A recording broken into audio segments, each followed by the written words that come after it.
Kent is full of ancient churches, and our tower was 1,000 years old, and we had 8 bells in it.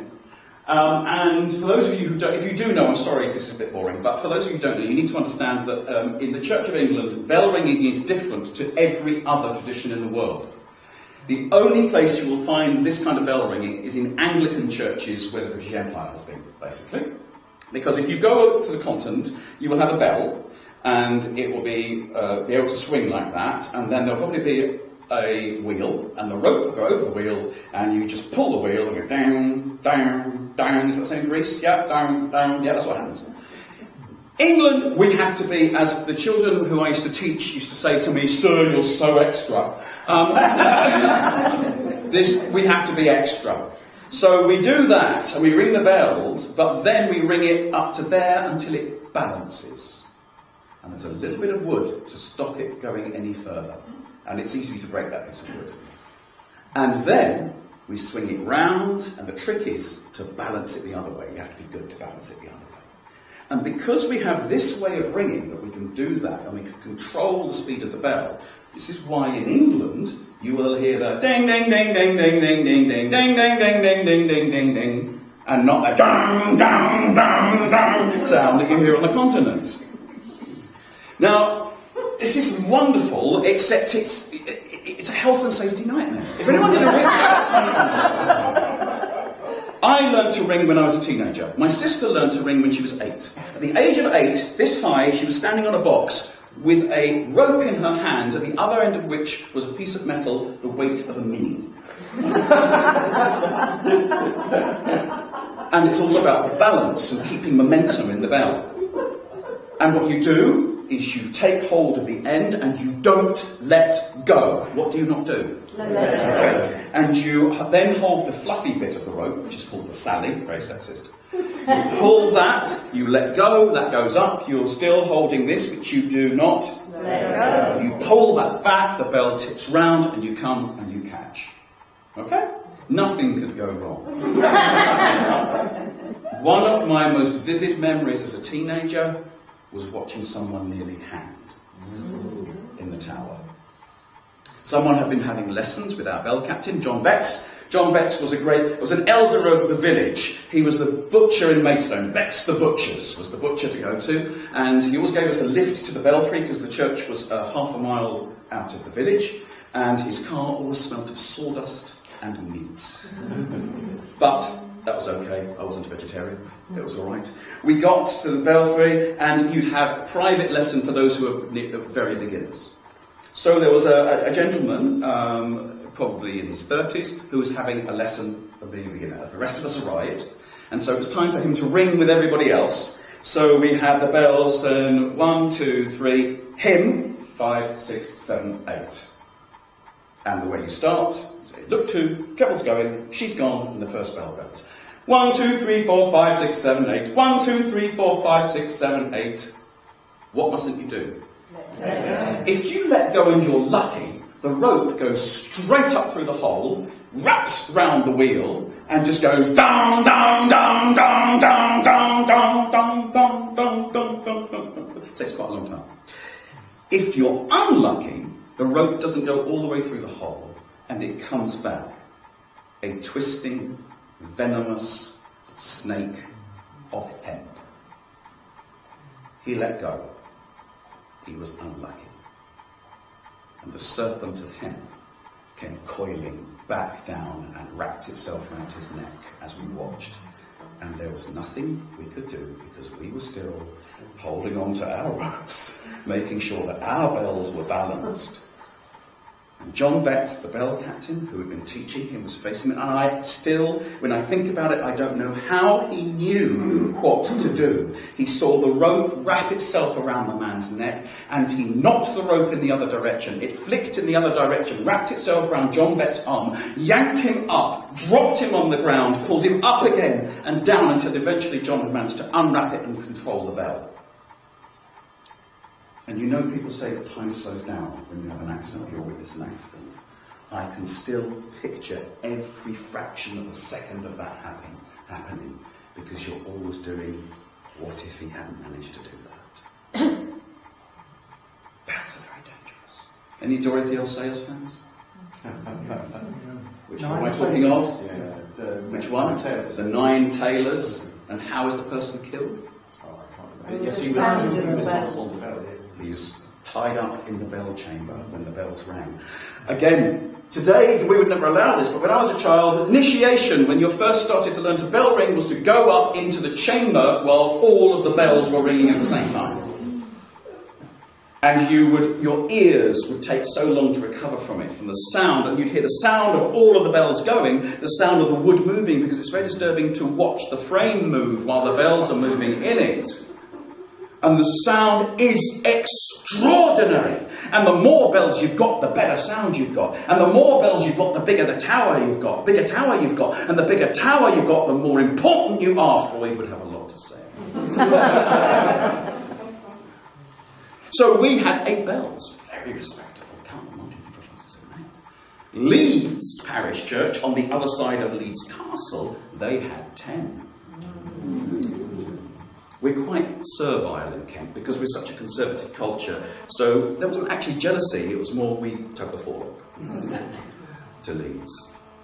Newington, on the other hand, has 7 bells. Newington's up near Chatham. I've been in Surrey too long.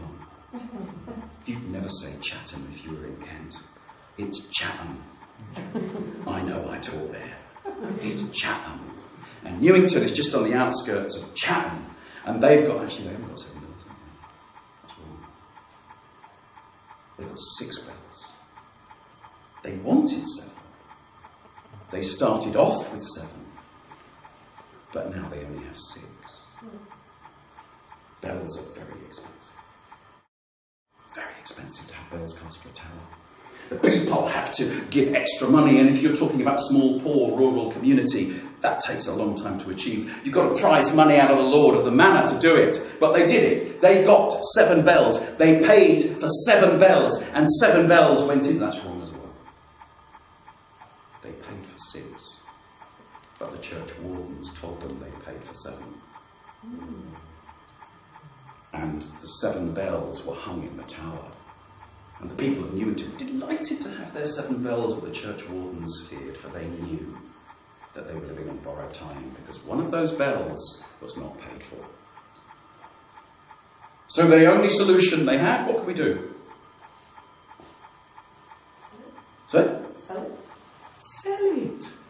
Not as easy as it sounds once you've got bells inside a tower. Now, if you're going to a church, a medieval church, or a church that's got bells, you'll see in the tower there's a circular hole in the ceiling that's got boards over it. That's where the bells are taken up and down. Now, of course, to do that, you have to take all of the bells out to be able to do that. You can't just do it. And the bells were there. And so the church wardens of Newington planned very carefully, and one night, it's probably in winter because the night would be long, they climbed the tower with block and tackle. They had ropes. They had frame. They had horses below to take the weight. They had a cart so they could lower the bell onto it. They tied the clapper so that it wouldn't make any noise. And then they peeled back the lead of the roof and they attached the bell to the pulley, to the horses, and the horse began to pull. So let's leave them there, removing that bell. It's quite a long job, so we've got time to go somewhere else. So I'm just going to test your geology now. Earth, okay? Earth's crust in places is a bit thin. What happens if the Earth's crust is too thin? Volcanoes. And what comes out? Lava. You say lava, Peter.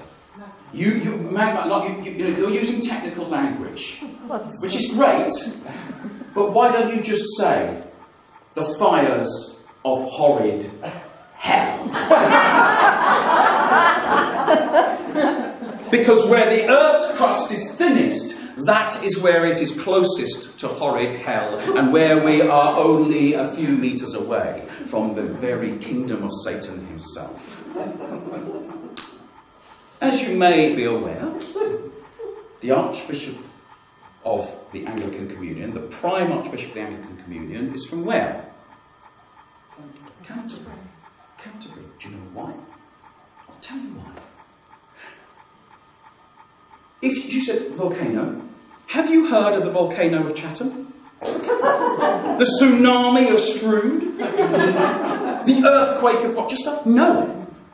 Because it is Canterbury Cathedral, that great house of prayer, that prevents hell breaking through at that thin place. Because underneath Kent is not just hell, it is the very throne chamber of Satan.